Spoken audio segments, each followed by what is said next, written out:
The beautiful koala, one of our Aussie icons. People from all over the world come to see them. It seems we just can't get enough of them. Or can we?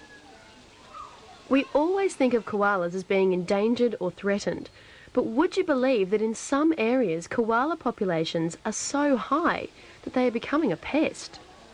When the food is on tap and their bellies are full, they breed extremely well.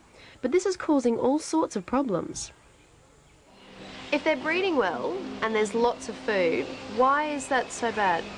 One of the problems, Faye, is that quite often the koalas are in small patches of habitat. So as the population numbers increase, there's nowhere for the extra koalas to go. So basically they'll keep eating until there are no leaves left on the trees, which kills the trees and can lead to starvation of the koalas.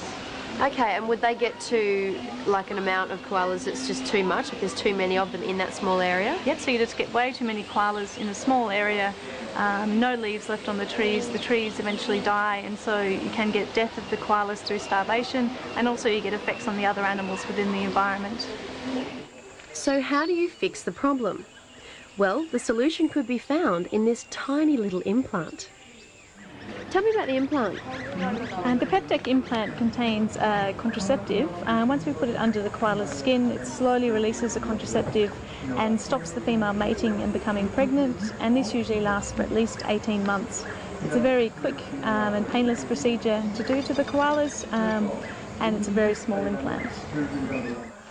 Kathy and her team have been monitoring the progress of this group of koalas for quite some time now. And of course, when you carry out a study like this, there is always other things that need to be considered. What other things are you looking at with the koalas?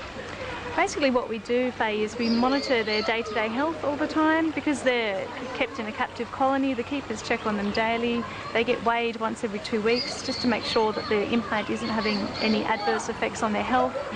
We also check their pouches once every month just to see if they've had a newborn baby, and if they have, that obviously means that the implant has stopped working.